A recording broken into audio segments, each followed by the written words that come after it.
C'est intéressant de voir le balancement entre vos deux œuvres. Alors nous allons maintenant avoir au téléphone, bon pas tout de suite, mais nous allons l'avoir bientôt, Georges Contogiorgis, qui donc, je le rappelle, est professeur de sciences politiques et qui est ancien président de l'Université de sciences politiques d'Athènes pour son livre La démocratie comme liberté, paru chez l'Harmattan. C'est donc un grand spécialiste de la démocratie, en particulier, bien sûr, de la démocratie athénienne, et qui donc, alors, au fond, de la démocratie comme liberté, il faudrait peut-être, maintenant que je l'ai lu, mettre un point d'interrogation, parce que voilà, ce n'est pas en tous les cas, tout le temps, la liberté, et ça l'est de moins en moins chez nous. Alors, vous allez passer un petit bobino et ensuite nous prendrons au téléphone Georges Contogiorgis. Oui, êtes-vous au téléphone, Georges? Allô? Oui, voilà, ça y est, j'entends. Merci, Oui, merci bonjour. merci d'être à notre micro, même si c'est à distance. Oui, ben, c'est euh, c'est très bien et je suis heureux de parler avec toi à un sujet très important quand même. Oui, alors est-ce que tu nous as entendus avant? Est-ce que tu as entendu mes autres invités? Non, Bon, alors, nous avons donc... Alors, je résume. Hein. Le titre de l'émission, c'est « La démocratie suffit-elle à défendre les citoyens contre l'État ?»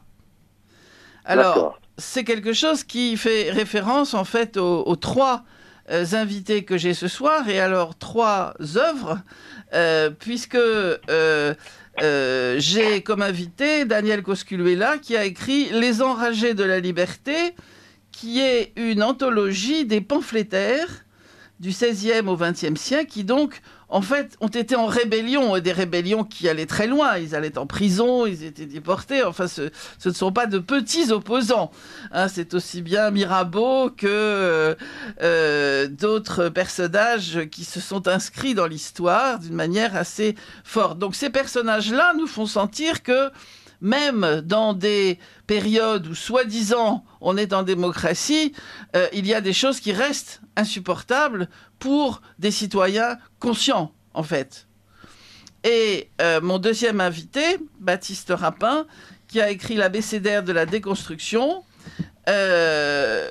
rappelle donc dans son livre, donne des précisions sur l'entreprise de destruction qui est menée par, on peut dire, l'école française qui s'est exportée aux États-Unis, que ce soit Deleuze, Guattari, tous ces personnages qui finalement se sont attaqués à toute institution, mais bien sûr aussi à la démocratie.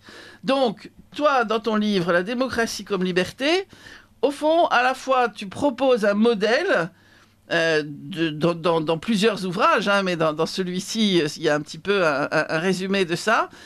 Mais au fond, tu dis que nos soi-disant démocraties ne sont pas la véritable démocratie, donc ne donnent pas la véritable liberté. Est-ce que c'est ça?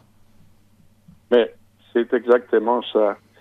Et nous sommes en fait victimes de ces grands mouvements qui a fait sortir au niveau philosophique et intellectuel les sociétés européennes du Moyen Âge, c'est-à-dire des Lumières. Alors, ce n'est pas très loin ce que je fais remarquer, parce que on est entré dans une période, à partir de ce moment-là, mais définitivement après le deuxième moitié du XXe siècle, qui crée la certitude que le système politique moderne est démocratique et à la fois représentatif. Alors, il faut commencer par le point zéro. Se demander si la démocratie peut protéger les citoyens de l'État contre l'État. Il faut se demander si le système politique actuel est démocratique. Parce que, en fait, une définition brève et simple de la démocratie, c'est le gouvernement direct du peuple par le peuple.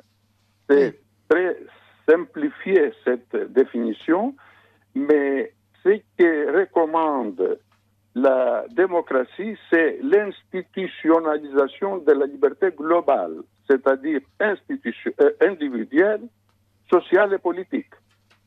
Il faut donc commencer par la définition, la conceptualisation des choses et se demander si on est entré directement de la féodalité à la démocratie ou bien on est dans une période où le système politique incarné par l'État est tout simplement l'évolution de la monarchie absolue, c'est-à-dire une monarchie élective.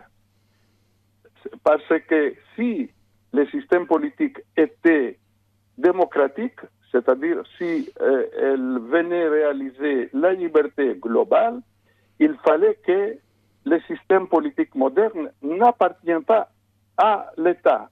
Parce que si c'est le président de la République qui décide pour le sort et le destin des sociétés, ce n'est pas la société qui est démocratique, qui est institutionnalisée à l'intérieur du système politique. Les sociétés actuelles sont des sociétés privées, sont situées dans le secteur privé et elles sont invitées tous les 7 ans, tous les 4 ans, ça dépend du pays, de la Constitution, pour élire les monarques et ses collaborateurs prochains. C'est ça. Mais... Alors, le problème est conceptuel au début. Et donc, il faut commencer par la question fondamentale si ce système politique est démocratique ou non. Et alors, dans mon livre « La démocratie comme liberté » qui est apparu aux éditions Harmattan, j'introduis alors cette définition, distinction, typologie, disons, tripartite, monarchie élective, représentation et démocratie. Ce sont les 3 systèmes politiques tout à fait opposés qui ne peuvent pas s'installer dans la même société. Je prends comme exemple la France. Est-ce que peut à la fois gouverner et légiférer le président de la République, la société par son propre initiative et à la fin diviser le système politique entre mandant et mandataire et donc gouverner par moitié. Alors ça c'est impossible. Il faut commencer donc par un rejet de ce qui était la rupture vis-à-vis de l'histoire du système politique réalisé par les intellectuels de Lumière et recommencer par une conceptualisation nouvelle qui tient compte de l'évolution génétique des concepts pour qu'on puisse comprendre ce qui se passe aujourd'hui. Et donc cette définition nouvelle, elle serait inspirée d'un cosmosystème, d'après toi, hein? Oui, le concept de cosmosystème est une idée de reconstitution des cosmohistoires, surtout des sociétés en liberté, qui est le monde grec et le monde moderne, à partir du monde occidental. Et donc, dans ce cadre-là, on arrive à suivre de près toute l'évolution, donc la biologie du social qui est constituée en termes de liberté. Alors là, il s'agit de savoir si on va interpréter le monde grec à travers les modèles modernes ou intégrer les modèles modernes, la modernité comme on dit, dans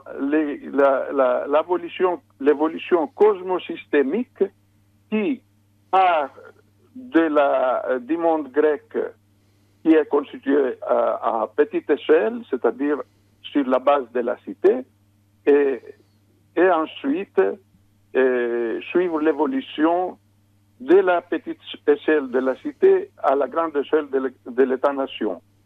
Alors, dans cette évolution biologique des choses, le monde moderne a pu prendre la relève du monde grec, mais il a rejeté tout ce qui était l'acquis du monde grec à l'époque œcuménique, c'est-à-dire depuis de ces systèmes qui a été établi à partir de la période hellénistique, qui passe par le monde romain, byzantin, et qui arrive jusqu'à l'époque moderne. Alors, si j'ai bien compris, tu vas me dire si j'ai bien compris ou pas, parce que ce n'est pas très simple. Au fond, tu voudrais un retour à ce que tu appelles une petite démocratie, c'est-à-dire qui serait réduite aux citoyens libres et financièrement indépendants, propriétaires, pourquoi pas.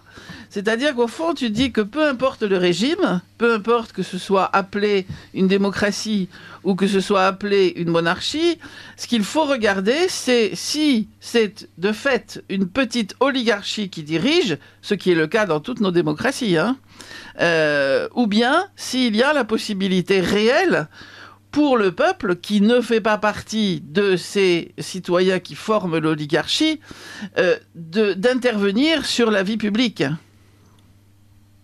Et la question est de savoir de quelle façon on va intervenir dans la vie publique.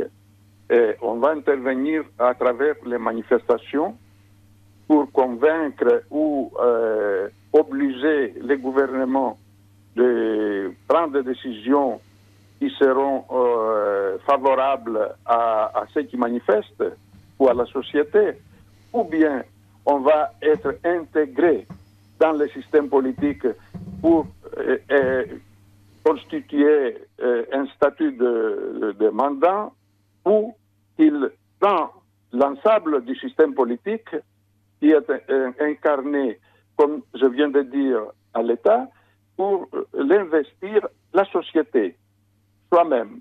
Alors, la question est de savoir, dans ce cas-là, si l'État est mûr actuellement pour parler de la démocratie. Parce que la question aussi qui vient, n'est-ce pas, à l'actualité, est dans quelle mesure, à la suite des évolutions qui se passent devant nous il y a 30 ou 50 ans, l'intervention de la société du dehors et produire des résultats favorables à la société. Et si il y a quelque chose qui enseigne l'évolution du cosmos grec, et que la propriété économique domine, assure son hégémonie à travers la propriété du système économique et, bien sûr, de la monarchie élective. Tandis que la société des citoyens, c'est un terme que j'utilise pour la distinguer de la société civile, la société donc des citoyens et assurer son hégémonie, donc prendre des décisions favorables à son intérêt et par les moyens du système politique. Si donc les rapports de force entre propriété économique et société n'est pas équilibré, la société essaye d'entrer dans la vie politique et à travers la vie politique, c'est-à-dire les systèmes politiques, assure un certain équilibre dans les décisions et à la fin devient le maître de la société elle-même, c'est-à-dire de l'État. Alors, est-ce que finalement, il n'y aurait pas des conséquences favorables, d'une certaine manière, à cette déconstruction dont on parle avec Baptiste Rapin, ici présent, puisque la déconstruction s'attaque à l'État, et s'attaque à l'État comme système de dévolution du pouvoir. Oui, mais quelle est la différence? La déconstruction de l'État n'a pas comme projet le changement du système politique, c'est-à-dire les passages à la représentation ou à la démocratie. Parce que même ceux qui se dressent contre l'État se dressent à la fin contre les politiques suivies par les tenants de l'État, les détenteurs de l'État. Ce n'est pas une réaction qui vise le changement du système politique afin que la société des citoyens entre dans le processus de la décision. Bien sûr, mais bon, ça peut avoir quelques effets positifs quand même. Il devient destructeur des fondements de l'État, parce qu'il ne comprend pas qu'il y a une distinction entre État et système politique. Toute la réflexion moderne enseigne que cette incarnation du système politique, qui est en fait monarchique, par l'État, ce sera le système définitif et qu'il n'y aura pas de changement, sauf qu'il devient autoritaire. C'est ça. Il n'y a pas donc dans la perspective la vision de la représentation ou de la démocratie. C'est ça. Alors, ce qu'on va faire, je vais redonner la parole à Baptiste Rapin sur son livre, car il doit nous quitter dans un quart d'heure. Et ensuite, il vient de province. Et ensuite, je donnerai encore la parole à mon autre invité sur les enragés de la liberté.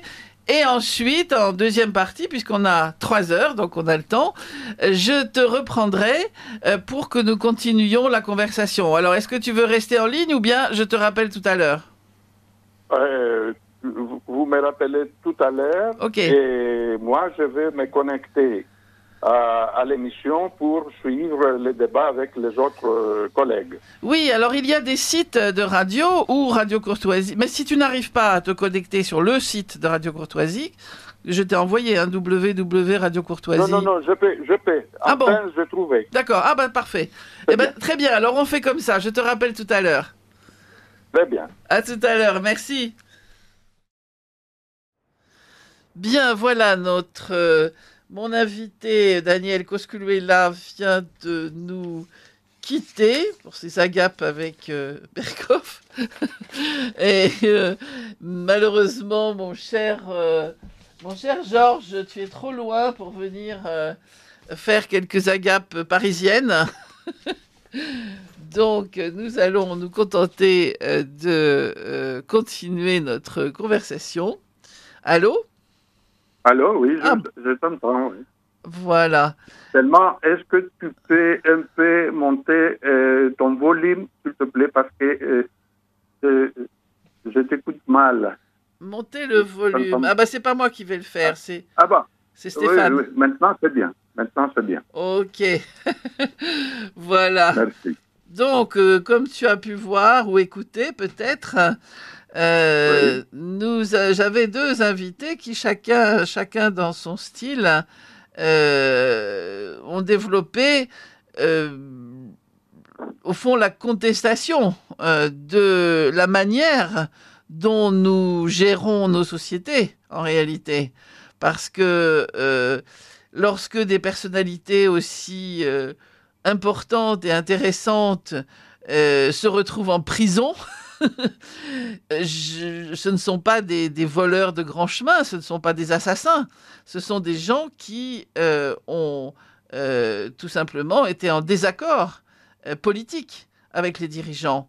Et moi, je te propose, avant que nous reprenions la discussion, je propose aux auditeurs aussi que nous écoutions les œuvres de quelqu'un qui aurait pu très bien figurer dans ce livre, mais ce livre était limité au français, dans le livre Les Enragés de la Liberté, qui est Mikis Theodorakis, parce que il me semble que sa vie est très contrastée. Il est passé lui aussi un peu de gauche à droite et un petit peu dans tous les sens. Et surtout, et il est allé aussi en prison d'ailleurs, et il a construit son œuvre est finalement là, tous les gens que nous avons vus ont écrit simplement. Mais là, on a quelqu'un qui a, au fond, voulu concilier la musique à la fois traditionnelle, religieuse et populaire avec des revendications politiques. Et je trouve que c'est assez extraordinaire. Il est mort depuis peu. Hein. Il est mort depuis quoi? Depuis 2 ans. Oui, Et oui, donc, c'est ça. si ça ne t'ennuie pas, et si tu n'as pas une aversion pour Mikis Theodorakis, j'aimerais bien faire écouter aux auditeurs, et que nous écoutions donc avant de reprendre cette discussion, puisque nous avons encore presque 1 heure devant nous, des chants qui, comme tu vas le voir, ont été choisis en concert, c'est-à-dire c'est pas des enregistrements, hein, c'est des enregistrements de concert. Et je trouve ça important parce qu'on entend la foule derrière et que on voit véritablement ce que peut produire une parole ou un chant ou une création finalement qui ne se situe pas directement dans le champ du pouvoir, qui est éventuellement contre le pouvoir, mais qui à mon sens, hein, quand je lis que la démocratie doit être la possibilité pour les citoyens d'exprimer leur liberté, pour moi, c'est un petit peu ce que ça signifie. Mais tu sais, il n'est pas connu, bien sûr, en France que j'ai été un grand ami de Mikis Ah, ben Theodorakis, voilà. un collaborateur très proche. Et nous avons eu des discussions depuis notre vie à Paris et nous avons aussi publié un livre en commun sur l'hellénisme et les intellectuels grecs. Ah, très bien. Alors, on était en guerre contre cette, disons, classe intellectuelle parce qu'elle n'avait pas rien à proposer. C'est ça. Et surtout, elle était déconstructrice, et comme elle est toujours, comme toute chose des intellectuels aujourd'hui, de ce qui était l'historique de la nation grecque, n'est-ce pas, qui est la démocratie. Parce que ce qu'on ne comprend pas, on ne sait pas plutôt aujourd'hui, c'est que la démocratie n'était pas une affaire d'1 siècle et demi, mais d'une période qui commence le 6e siècle, le 5e siècle, peut-être plus clairement, et ça se termine au 19e siècle avec l'entrée de la société grecque dans l'État-nation. C'est l'État-nation absolutiste du 19e siècle qui a supprimé la démocratie. Et Mikis Theodorakis le savait bien.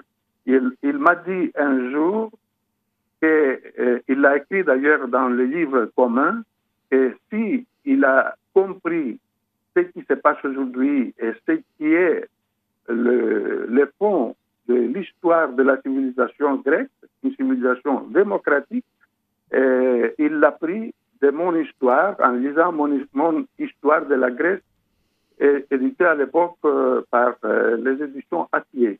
Ah, alors, je peux t'apporter une information oui. Que les éditions Harmattan m'ont demandé la réédition de cet ouvrage et je viens donc de terminer sa lecture pour l'envoyer et être réédité. Ah, ben c'est formidable. C'est formidable. Voilà. Alors, du coup, je suis très contente de mon choix, alors. Et du coup, nous allons écouter ensemble 3 morceaux. Est-ce que je peux te donner, je m'excuse de t'interrompre, mais c'est très important. Et à l'époque où j'étais dans la cité universitaire en France, à Paris, à un concert de Mikis Theodorakis. Et à côté de moi, il y avait un missionnaire catholique qui m'a dit à un certain moment que si nous avions un Mikis Theodorakis, nous aurions conquis pas seulement l'Afrique, mais le monde. Ah, très bien. Ouais, moi je pense Il était aussi. impressionné. Voilà. Alors, on va l'écouter et ensuite, tu auras une petite surprise aussi avant la fin. J'ai apporté les livres de mon père, qui fut ton professeur, et je citerai quelques paroles sur la démocratie grecque de Jean Rouvier. Voilà. Parfait. Alors, écoutons. Γι' αυτό εύχομαι να μην τη συναντήσουν άλλοι λαοί.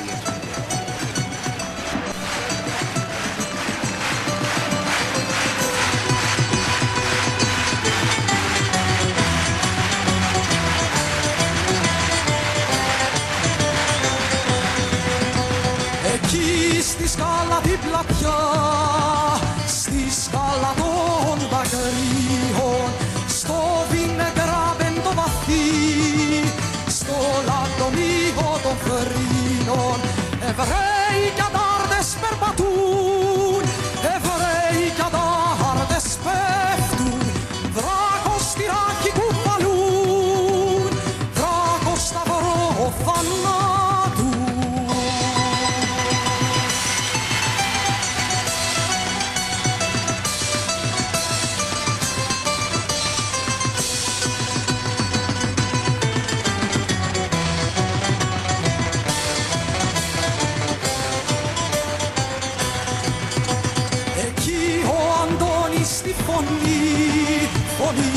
Φωνή ακούει, ο καμαράδ,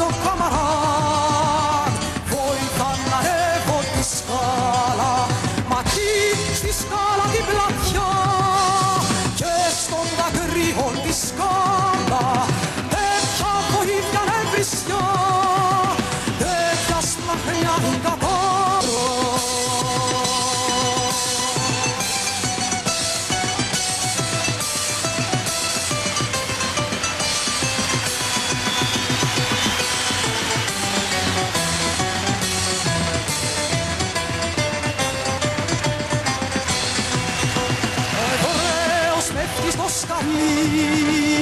Και κοκκινίζει η σκάλα και εσύ λεβέντη με λαθό βράκο διπλό κουβάλα παίρνω διπλό, παίρνω τριπλό μένα με λένε Αντώνη.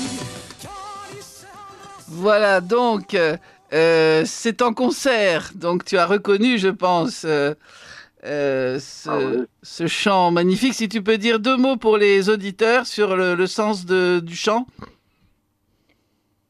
C'est une... tu sais, les chansons de Mikis Theodorakis investies sur les textes et pas seulement sur la musique. Alors, c'est une invitation à la liberté et donc une accusation de tous ceux qui privent la liberté. C'était à l'occasion du système autoritaire en Grèce qu'il a dénoncé, mais ça a une importance plus générale. Lorsqu'il y avait la suite du système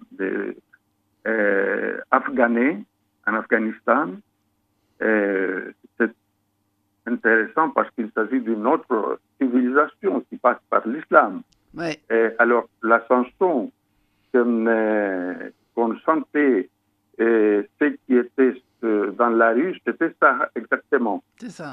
C'était la chanson dont un missionnaire catholique français a entendu lors de notre cohabitation dans la cité universitaire en France il m'a dit que, comme je viens tout à l'heure de dire, qu'il aurait conquis l'Afrique, n'est-ce pas? C'est un appel au soulèvement contre l'autoritarisme et pour la liberté. Alors, d'autres techniciens, Stéphane, qui est très très jeune, me dit il faut dire qui est Mikis Theodorakis. Alors, il a raison. Donc, Mikis Theodorakis, c'est un compositeur et un homme politique grec qui est né le 29 juillet 1925 sur l'île de Chios, en Grèce, et mort le 2 septembre 2021, donc il n'y a pas longtemps, à Athènes, et qui s'est distingué par son combat, on va dire, pour la liberté et contre toutes les dictatures, on peut dire ça comme ça. Hein. Tout à fait. Et donc, il a suffisamment vécu pour pouvoir s'opposer à la fois à toutes les formes de dictature, de droite, de gauche, nazie et autres. Et c'était quand même, c'était quelqu'un que le côté partisan n'aveuglait pas, puisqu'il a aussi collaboré avec un gouvernement de droite en Grèce. Donc, il n'était pas obstinément, uniquement, tout le temps du même côté, en fait. Hein. Voilà, il voulait... Ah non, il n'était jamais. Vous savez, il y avait une intégrité et surtout une indépendance extraordinaire. C'est ça.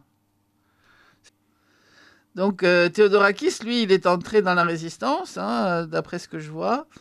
Il a été arrêté une première fois. C'était les Italiens à ce moment-là, hein, c'était pas les Allemands.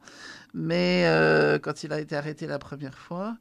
Mais ensuite, donc, effectivement, il est entré dans différentes organisations, en fait, hein, pour être toujours dans cette optique de liberté. Il faut dire que la politique grecque est quand même très spécifique par rapport à la nôtre. On ne comprend pas très bien, nous, parce qu'on n'a pas la même histoire. Et moi, j'ai été très surprise en arrivant en Grèce de voir que finalement, alors que je trouvais que en France, la droite était peut-être plus intellectuelle, etc., que la gauche, alors que là-bas, c'est tout l'inverse. C'est-à-dire que il y a eu cette opposition finalement à ce régime militaire qui a fait que toute l'intelligentsia pratiquement a basculé à gauche. Mais tu sais que en Grèce, c'est intéressant de voir que la droite faisait toujours l'apologie de la guerre civile, tandis que la guerre civile, après l'occupation, n'est-ce pas, allemande, italienne, etc., a été le résultat, en fait, de ce débat entre la gauche et les libéraux qui va, n'est-ce pas, contrôler l'État après la libération. Oui. Donc, il est intéressant de constater que bien que la gauche a réussi d'obtenir une certaine supériorité au niveau moral, elle n'a rien produit au niveau intellectuel. Ah oui. C'est ça le problème. Et ça se voit aujourd'hui, il y a peu de temps, avec le gouvernement de Syriza, qui était un gouvernement tout à fait extrême gauche, contre la société, contre l'histoire grecque. C'est d'ailleurs quelque chose de très étrange.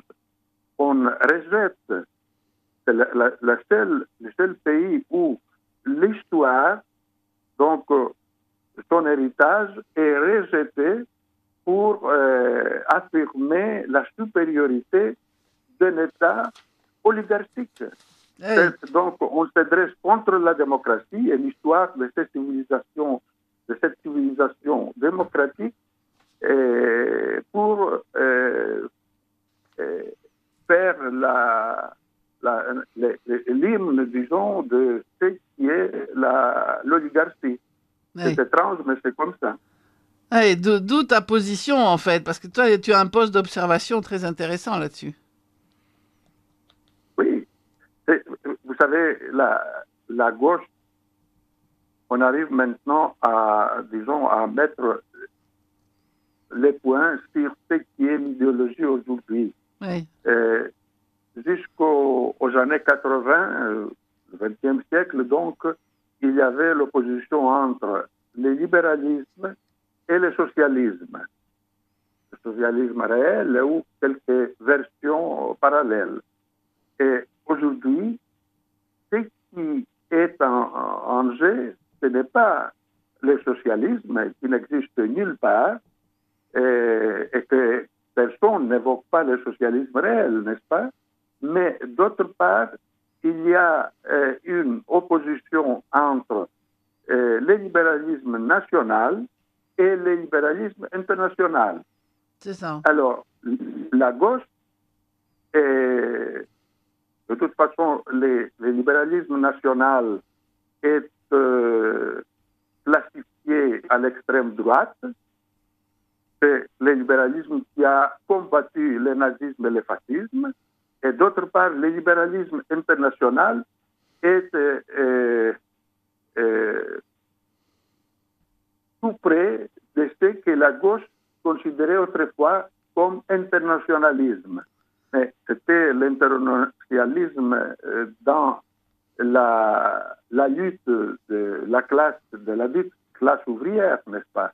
Maintenant, c'est l'internationalisme de Marseille, c'est-à-dire du capitalisme. C'est ça, oui. Et alors, la gauche est tout à fait favorable à cet internationalisme. Oui, c'est ça, comme chez nous, au fond, maintenant. Voilà. Et donc, la différence entre le libéralisme international et le libéralisme national porte sur ce qui est la nation, donc disons la culture qui fait la cohésion dans un pays et qui est à la base de la constitution des États. Et donc, c'est ça que la gauche est opposée, n'est-ce pas, à cette cohésion qui s'appelle la nation. Alors, mais la nation est la base de ce qui est la liberté première. Si on n'a pas un État constitué sur une réalité culturelle homogène, je ne parle pas de l'homogénéité, de l'idée de l'homogénéité du XIXe siècle, n'est-ce pas, mais d'une pluralité culturelle qui fait la cohésion. Et si on voit la situation en France, parmi d'autres, mais surtout dans les pays qui sont constitués en une société plurinationale, là où la guerre est entrée dans les pays. Oui. Mais personne actuellement ne pose pas la question de qui a la responsabilité de la société. Parce que tout le monde, gauche, droite, n'importe qui, accepte que la responsabilité de la nation, la responsabilité donc de la société et de la gestion de l'intérêt commun est le gouvernement. Donc le président de la République, en fait, en France, le Premier ministre en Grèce. Personne ne pose pas la question alternative si c'est la société des citoyens qui peut être responsable de son sort. Parce que ça pose la question de la démocratie. Non, mais on le voit très bien, en tout cas chez nous maintenant, c'est-à-dire qu'on a un président qui va dire sur un sujet sur lequel les sondages sont très clairs sur la volonté du peuple, que ce soit sur l'immigration ou d'autres sujets, lui, il va dire « je vais organiser des états généraux ». Alors, il va aller, lui, dans différentes réunions, dans des communes, dans des départements, etc. Et c'est ça qu'il va appeler la démocratie. Il va parler avec des gens qui ont été choisis, tu comprends? Et il faut donc, Catherine, il faut une révolution dans les esprits. Ben oui. Donc, une contestation, une récréation, réconsidération de l'acquis conceptuel.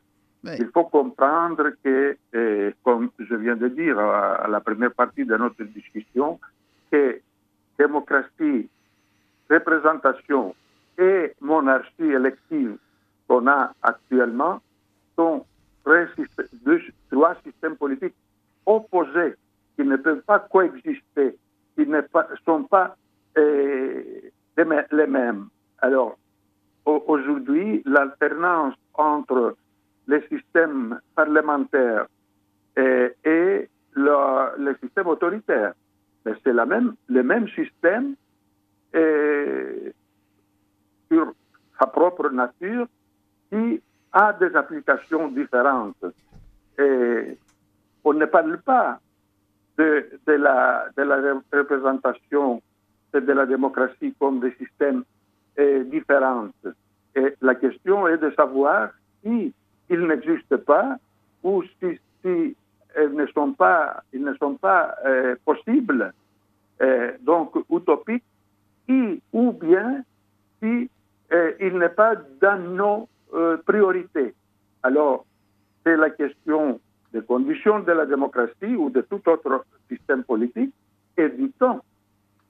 Ce n'est pas le temps de la démocratie ou de la représentation aujourd'hui, parce qu'on considère encore qu'on n'a pas besoin de ces systèmes politiques.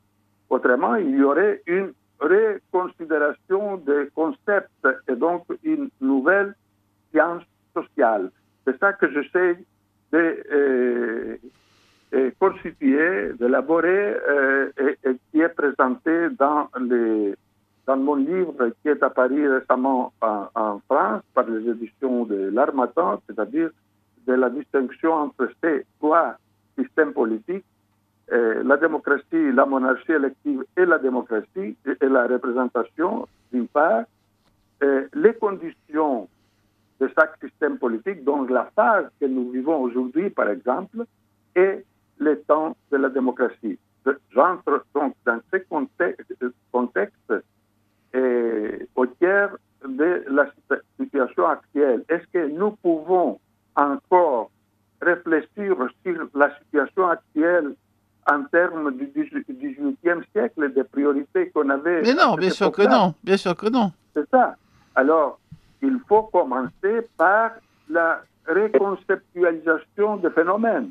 Bien sûr. Il faut donc se demander comment on peut rétablir un équilibre entre société et économie, qui fait que l'économie est passée au niveau international et qui domine, en contrôlant la technologie, etc. Mais les sociétés vivent encore dans un système axiologique et institutionnel du XVIIIe siècle. Et oui. Donc, c'est la société qui va passer dans l'avenir et ça va se passer par le changement du système politique. Si, prenons l'exemple, si la société, pour prendre une décision, le gouvernement, sur le système des impôts, sur les décisions de la politique extérieure, etc. Et il fallait demander le oui ou non de la société. Est-ce que le contenu de la décision serait la même? Et non, bien sûr que non. Alors, manifester pour exprimer sa réaction contre les décisions d'un gouvernement, c'est comme si on revient à sa maison, on ouvre la télévision et on voit que sa volonté n'est pas prise en compte par le gouvernement. Absolument. Alors, c'est ça les systèmes de valeurs et les institutions du XIXe siècle. On croit que si on manifeste aujourd'hui, on a la démocratie. Non, on n'a pas la démocratie parce qu'on n'est pas libre politiquement et socialement. On est libre seulement au niveau individuel. Et on arrive donc à ce que Benjamin Constant soutenait, qui fait sa carrière aujourd'hui sans contestation, que la liberté individuelle est supérieure à la liberté politique. On ne comprend pas que la liberté est une Oui, parce que Mais- on a bien vu pendant la période du Covid que la liberté individuelle n'existait plus. Ah non, parce que c'est le gouvernement, donc le pouvoir qui est incarné par l'État, qui décide si nous sommes libres ou non. Et donc, il faut prendre conscience que la liberté individuelle est la base pour l'accumulation des autres libertés, donc de la liberté sociale et de la liberté politique. C'est la condition, mais on n'est pas libre politiquement si on n'a pas le système politique dans son espace, dans l'espace de la société civile, Oui, mais de la société politique, pardon, de la société des citoyens. Mais c'est très difficile. Par exemple, moi j'ai suivi beaucoup au début la création du droit européen, la création de l'Europe, et j'ai même fait une conférence là-dessus, j'ai cru que nous avions enfin inventé un prototype qui était détaché justement de cette vision de la fin du XVIIIe siècle. Malheureusement, que ce soit Giscard d'Estaing de son côté, que ce soit les Allemands, que ce soit etc., chacun a fait en sorte de ramener ce prototype qui était formidable au début, hein, de le ramener à ce système-là, c'est-à-dire de créer un gouvernement, de faire jouer la responsabilité devant de faire un vrai parlement, alors qu'il n'y avait pas un vrai parlement, justement. C'était les démocraties des États et les gens qui venaient des démocraties des États qui directement s'exprimaient. Et c'était très bien. Et ça a très très bien fonctionné au début. Bon, donc tout a été gâché, tout a été ramené à ce système, et finalement, là aussi, au niveau où on croyait que les nations pourraient exprimer leur démocratie personnelle, en quelque sorte de nation, à un niveau supérieur, et qu'ainsi on allait faire des choses magnifiques, eh bien non. Non, non, ça a été tué dans l'œuf, ça, tué. Tu sais que le système politique européen n'est pas fondé sur un État européen. Ben C'est un non. système politique sans État. Alors, on arrive à prendre des décisions en termes de rapport de force. Et la participation des États n'arrive pas à se mettre d'accord sur ce qui peut être une politique commune et établie sur ce qui est l'intérêt européen. Mais parce qu'on a Chacun projette ses propres intérêts pour devenir des intérêts européens. Voilà, Voilà. on a cassé le système. On avait un système tripartite où la Commission représentait les intérêts communs, où les députés français, allemands, etc. allaient directement eux-mêmes, hein, pas un parlement élu différemment. Ils allaient directement eux-mêmes et les ministres allaient directement eux-mêmes. Et donc on discutait, comme on dit en France, on discutait le bout de gras. Et du coup, les volontés des uns et des autres pouvaient s'équilibrer. C'est fini. Ce qui a pris le dessus, c'est la volonté soi-disant commune, qui en réalité n'est pas commune. Terrible. La critique, tout d'abord, le système européen, les institutions européennes n'ont aucune légitimité électorale. C'est une nomination du président, de la commission et des autres, mais les sociétés sont absentes. Non, mais la critique qui se fait actuellement dans la rue, au niveau des intellectuels, etc., porte sur le même système et donc sur les politiques qui sont suivies. Mais il faut alors commencer par la base du problème. La démocratie n'est pas une fin en soi comme tout autre système politique. C'est la liberté qui constitue la finalité d'un système politique. Si la liberté est seulement individuelle, on peut s'accommoder avec le système de la monarchie élective comme aujourd'hui. Si la liberté aurait été globale, c'est-à-dire individuelle, sociale et politique, le système politique devrait être la démocratie. Institutionnaliser donc la liberté globale, c'est-à-dire qu'on arrive à la démocratie. Aujourd'hui, on institutionnalise le système politique en termes de monarchie élective et c'est pourquoi il prévaut seulement la liberté individuelle, qui est d'ailleurs à la merci de toute État, de toute politique de l'État.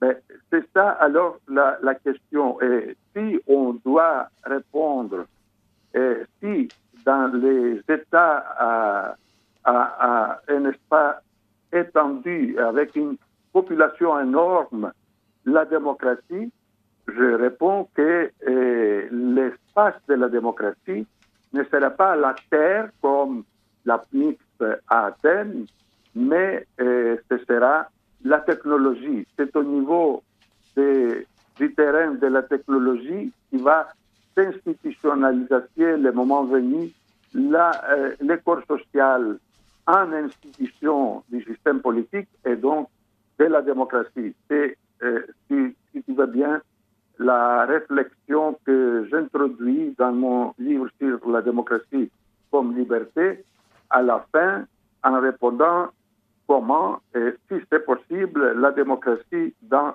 nos États, donc à l'époque de la modernité. Oui, ça c'est...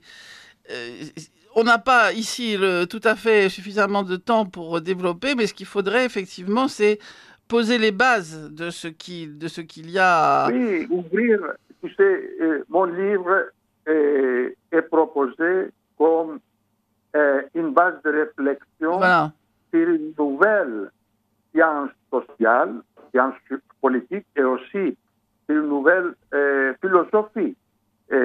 Puisque tu as évoqué ton père et mon maître Jean Rouvier, je peux te donner une information que je crois qu'on n'a pas parlé de ça. Et il était clair que moi, ayant comme réflexion la démocratie et la contestation du système politique moderne comme démocratique, et lui, il était un intellectuel éminent qui pourtant était disons, entre guillemets, un partisan de Hegel, de Kant, etc. Et alors, il était convaincu que la démocratie, pure et simple, était un régime totalitaire. Et alors, on avait une discussion, il était très ouvert. Je lui ai présenté mes arguments qui étaient primaires à l'époque, élémentaires, et lui, il m'a expliqué pourquoi il avait donc cette opinion, il adoptait cette opinion pour la démocratie. Et alors, à la fin, aux examens de la fin du 2A de l'époque, il a mis comme sujet d'examen un thème qui avait le titre « Le totalitarisme pseudo-démocratique à travers l'histoire ». Et alors, moi, qui étais donc quelqu'un qui devait passer les examens, alors je lui ai écrit qu'il y a deux opinions. L'une qui considère la démocratie comme totalitaire, identique au totalitarisme, et l'autre qui considère que c'est l'évolution et la fin de l'évolution des êtres humains en termes de liberté. Et alors, il m'a dit à la fin, lorsque il était venu comme membre du jury pour soutenir ma thèse de doctorat sur l'évolution des sociétés chez Aristote, il m'a dit, tu m'as échappé parce que ton argumentation était convaincante et donc je l'ai adoptée totalement parce qu'il y a vraiment deux opinions et pas seulement une sur la démocratie.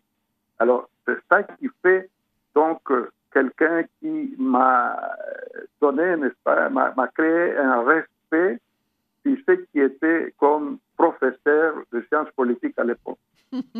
Mais est-ce qu'on ne peut pas se mettre d'accord sur le fait que il y a la démocratie et il y a ce qu'on appelle la démocratie. Et je pense que mon père se référait à Platon qui disait que la démocratie, à partir d'un certain moment, n'a plus fonctionné. Elle a condamné Socrate à mort et il disait le peuple est comme un gros animal déchaîné, il faut le flatter, etc. Donc on peut se mettre d'accord, lui et toi et moi, sur le fait que de savoir de quoi on parle, si on parle de quelque chose qui se dit une démocratie mais qui ne l'est plus pour différentes raisons, ou si on parle de la démocratie à laquelle tu penses toi et qui est un idéal. Prenons l'exemple d'Aristote. On considère qu'Aristote fait la critique et le rejet de la démocratie. Et à vrai dire, Aristote, comme dans une certaine mesure Platon, adopte la démocratie de Clisthène, la démocratie moyenne, et pas la démocratie radicale de son époque.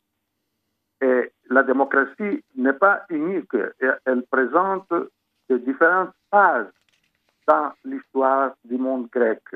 Par exemple, au 5e siècle, la démocratie était fondée sur l'esclavage pour acquérir la liberté politique et la liberté sociale au niveau du travail, etc. Mais à partir, plutôt à l'entrée de la période byzantine, la démocratie est fondée sur un système partenarial en matière de l'économie.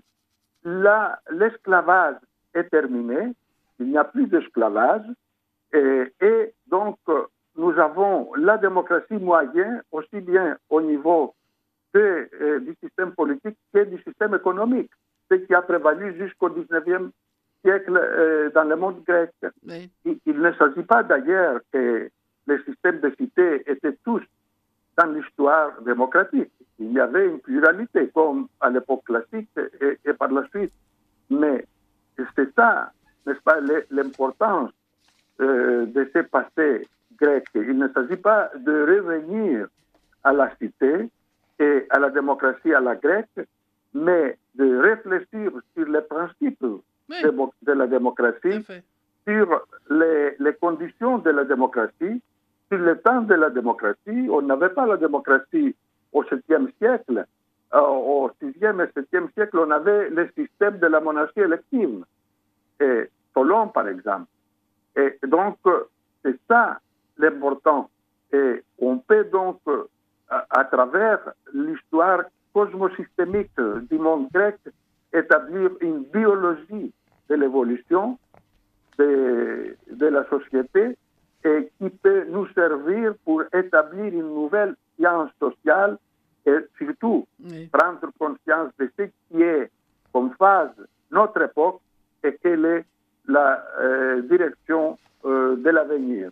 Et l'avenir n'est pas le système économique actuel, ni le système politique actuel, mais le dépassement de ces deux systèmes, économiques et politiques, et l'entrée de la société des citoyens dans le système politique pour contrebalancer les pouvoirs de ce qui est le tenant de l'économie internationale actuellement. Oui. Alors écoute, on arrive à la fin de l'émission parce qu'il faut que je lise les messages des auditeurs, mais je vais te lire cette phrase qui est ouverte devant moi, qui est dans Les grandes idées politiques des origines à Jean-Jacques Rousseau. Je crois que pour mon père, de toute façon, je vais lire cette phrase qui va montrer que peut-être que pour mon père, tout, y compris les institutions démocratiques les plus sophistiquées, vont quand même à l'encontre de la liberté. Je lis: le libre chef, le héros au sens grec, n'accepte pas l'abus de pouvoir. Liberté chérie, ne pas subir. Si les autres subissent, c'est leur affaire. Lui refuse. Voilà. Donc c'est vrai que je pense qu'il y a peut-être chez toi, et c'est bien, il y a ce désir de véritablement améliorer les choses, mais je pense que chez mon père, il y avait un scepticisme profond sur la faculté de l'institution à préserver en fait la liberté, surtout chez les gens qui ont un sens de la liberté très fort, comme Achille ou comme tous ces gens dont on a parlé tout à l'heure dans le livre de Kosciuszko. Voilà. En tout cas, voilà, je vais être obligé de lire quelques messages parce que sinon les auditeurs vont pas être contents. Si tu as 5 minutes, je lis les messages et ensuite on pourra se dire au revoir et à bientôt. Alors, un auditeur signale que le sociologue grec Castoriadis, qui vivait en France, a réfléchi sur la démocratie. Bah oui, bien sûr, bien sûr. Oui, mais oui. sans savoir les conditions de la démocratie, la finalité de la démocratie et le temps de la démocratie, la nature donc de la démocratie. Oui. Il a reproduit tout ce qui était, n'est-ce pas, à l'actualité sans approfondir. C'est ça le problème de Castoriadis. Voilà, bah écoute, c'est dit comme ça. Alors, les autres, ce n'est pas sur la démocratie. À propos de Rivarol, je conseille la lecture de cet hebdomadaire, même si je ne suis pas d'accord sur tout ce qui est dit. Il m'arrive aussi de lire l'Humanité, et je ne suis pas d'accord sur tout, là aussi. Merci, cher auditeur, de votre largeur d'esprit. Bonsoir, madame. Le bon mot « je préfère Napoléon II » est un mot d'Henri Rochefort, le célèbre journaliste de La Lanterne. Il écrit aussi « La France contient... 36 millions de sujets, sans compter les sujets de mécontentement. Comme bonapartiste, je préfère Napoléon II, c'est mon droit. J'ajouterais même qu'il représente pour moi l'idéal du souverain. Quel règne, quels amis, quel règne, pas une contribution, pas de guerres inutiles avec les décimes qui s'en suivent, pas d'expéditions lointaines, etc. Ça, c'est une citation donc d'Henri Rochefort. Il préférait évidemment un Napoléon qui n'avait pas du tout régné. Voilà. Rebonsoir madame, vous aviez 100 fois raison, pardon. C'est bien pour Bardot qu'avait été composée la chanson Scabreuse. Je connaissais les 2 passages sans les avoir jamais reliés. D'après Wikipédia, la chanson fut diffusée en 67 une seule fois à la radio et provoqua la rupture de Bardot avec Gunther Sachs qui en fit interdire la diffusion. Et c'est avec la voix suraiguë de Birkin que Gainsbourg l'a reprise en 1969, évidemment. Merci pour cette belle émission estivale. N'oublions pas le valeureux candidat perpétuel à l'allocation temporaire du palais de la Pompadour, Ferdinand Loppe, qui avait aussi dans son programme l'extinction du paupérisme à 10h du soir, mais aussi la prolongation du boulevard Saint-Michel des 2 côtés jusqu'à la mer et celle de la rade de Brest jusqu'à Montmartre. Merci, chers auditeurs, de votre humour, de votre réactivité. C'est toujours un plaisir de faire les émissions avec cette possibilité d'échanger avec les auditeurs. Et je remercie la personne qui, très gentiment ce soir, a pris tous les messages et est venue me les apporter dans le studio. Donc, mon cher Georges, je pense que il faut que les auditeurs lisent ton livre, achètent ton livre. Donc je rappelle, c'est La démocratie comme liberté par Georges Kontogiorgis, démocratie, représentation et monarchie, parce que justement tu poses des bases qui ne sont pas les bases habituelles, qui ne sont pas les bases convenues, et que cela peut aider. J'ai particulièrement aimé les passages sur la politique entre l'État-pouvoir, l'État-puissance et la politeia de liberté. C'est les pages 239 et suivantes.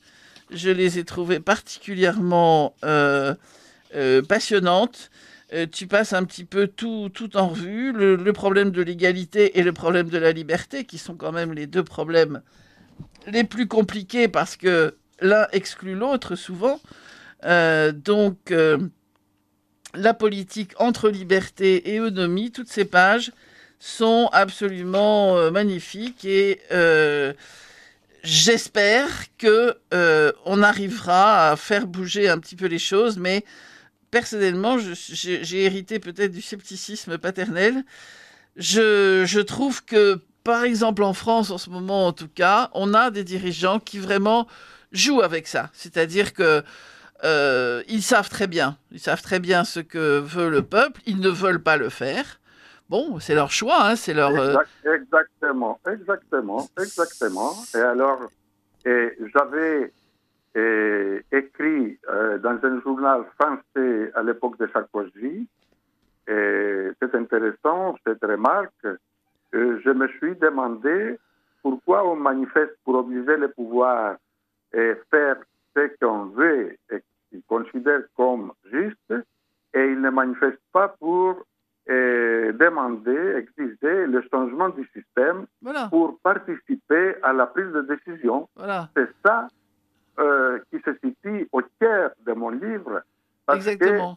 que c'est un effort d'abord de constituer une base scientifique solide, libérée des idéologies qui nous accompagnent, et d'autre part, un effort de réfléchir sur la réalité actuelle. Oui. Comment faire? Oui. Comment changer les choses? Oui. Déjà, il faudrait déjà enlever cette idée qui date de la fin du XVIIIe, que la justice n'est pas un vrai pouvoir et que ce qui compte, c'est le législatif et l'exécutif. On voit bien que c'est faux, tout ça. Tout ça, c'est faux. Il faut passer de l'idée de la justice oligarchique à l'idée de la justice démocratique. Oui, mais ça... C'est urgent, à mon avis. Oui. Bon, écoute, nous gardons espoir, et puis moi, je garde l'espoir que tu viendras en France et peut-être faire une conférence sur ce sujet. Avec plaisir. Il suffit d'être invité. Mais il faut faire une signature de livre et puis en même temps une conférence. Voilà. Oui, tu as raison. Il faut qu'une librairie... Il faut demander à l'Harmattan. L'Harmattan, il peut organiser ça avec une librairie.